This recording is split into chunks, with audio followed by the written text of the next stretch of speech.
कि हेलो दोस्तों, कैसे हो आप लोग। आई होप आप लोग अच्छे होंगे। फ्रेंड्स, आज की इस वीडियो में हम लोग देखेंगे जियोग्राफी से रिलेटेड महत्वपूर्ण प्रश्न को, जो बोर्ड की दृष्टिकोण से काफ़ी महत्वपूर्ण है। तो चलिए ज़्यादा देर न करते हुए इस वीडियो की शुरुआत करते हैं। हम लोग के सामने फर्स्ट क्वेश्चन है कि निम्नलिखित में से भारत में पुरुष प्रवास का प्रमुख कारण कौन सा है।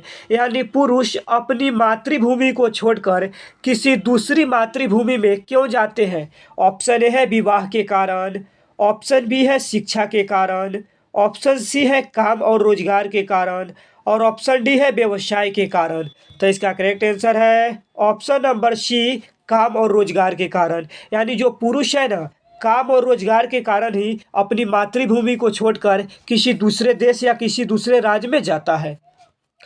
अगला प्रश्न है कि मानव भूगोल का जनक किसे कहा जाता है। आपको बता दें कि मानव भूगोल का जनक रैटजेल को कहा जाता है, इसलिए इसका correct answer option number D हो जाएगा।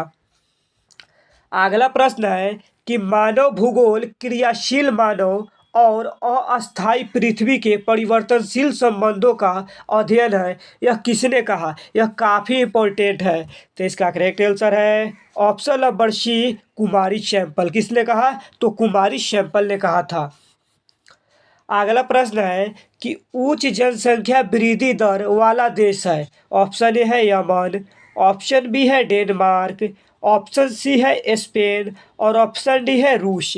तो इसका करेक्ट आंसर है ऑप्शन नंबर ए, यमन। इसलिए इसका correct answer option number A हो जाएगा। अगला प्रश्न है कि जनसंख्या वितरण को प्रभावित करने वाले कारकों में सबसे महत्वपूर्ण कारक कौन सा है।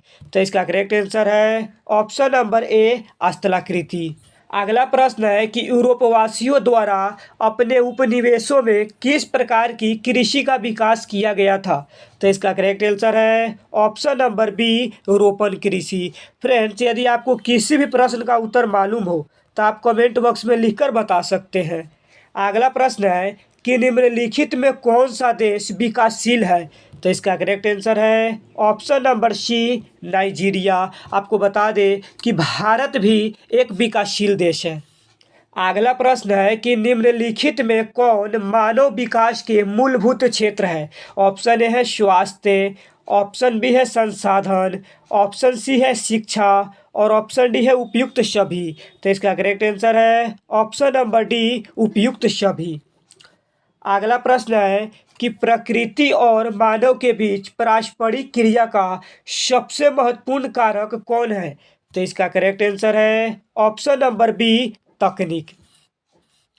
अगला प्रश्न है कि रूस के टुंड्रा भाग में रहने वाली आदिम जाति इनमें कौन है।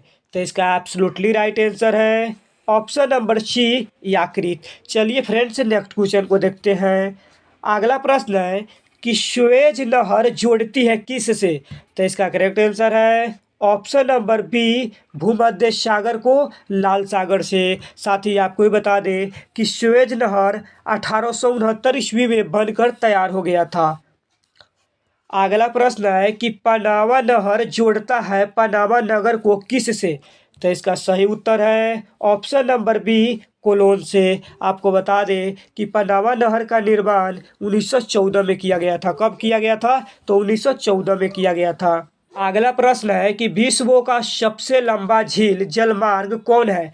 तो इसका करेक्ट आंसर है option number D, Great Lakes Saint Lawrence जलमार्ग। यानी जो जलमार्ग है ना, विश्व का सबसे लंबा झील जलमार्ग है। अगला प्रश्न है कि निम्नलिखित में कौन सांस्कृतिक नगर है। यानी सांस्कृतिक नगर का मतलब होता है कि वहाँ धर्म का प्रचार प्रसार होते रहता है। तो इसका करेक्ट आंसर है ऑप्शन नंबर ए, जेरूशलम। अब चलिए अगले प्रश्न को देखते हैं। अगला प्रश्न है कि जनांकीय संक्रमण का सिद्धांत किसने दिया था।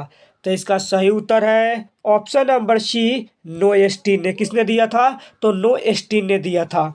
अगला प्रश्न है कि निम्नलिखित में से कौन सा एक विरल जनसंख्या वाला क्षेत्र नहीं है। यानी वहाँ पे सबसे अधिक जनसंख्या निवास करती है।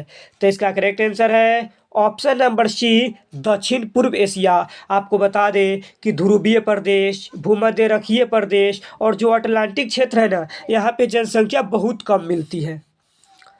नेक्स्ट प्रश्न है कि चैनल टनल जोड़ता है किस से?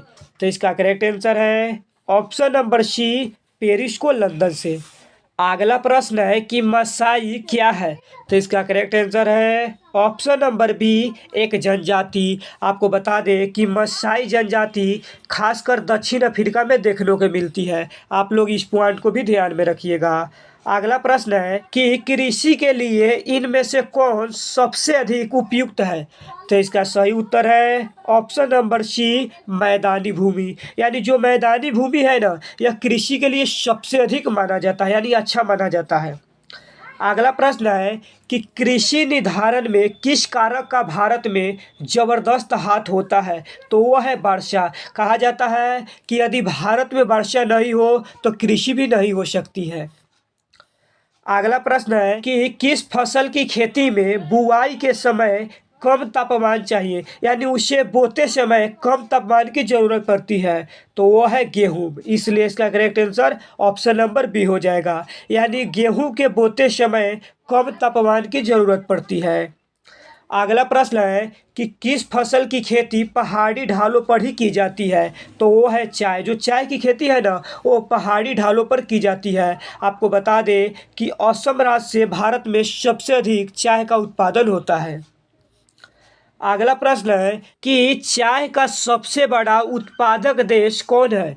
तो इसका करेक्ट आंसर है ऑप्शन नंबर बी चीन। आपको बता दें कि चीन के बाद सबसे अधिक चाय का उत्पादन हमारे देश यानी भारत में ही होता है। अगला प्रश्न है कि स्वेज लहर जोड़ती है किस से? तो इसका करेक्ट आंसर है ऑप्शन नंबर बी भूमध्य सागर को लाल सागर से। अगला प्रश्न है कि उत्तर अटलांटिक मार्ग जोड़ता है किस से? तो इसका करेक्ट आंसर है ऑप्शन नंबर ए उत्तरी अमेरिका को यूरोप से। फ्रेंड्स, आज की इस वीडियो में हमने जियोग्राफी से रिलेटेड टॉप 25 प्रश्नों को देखे हैं, और ऐसे ही वीडियो देखने के लिए हमारे चैनल को सब्सक्राइब करना ना भूलें। तब तक के लिए जय हिंद।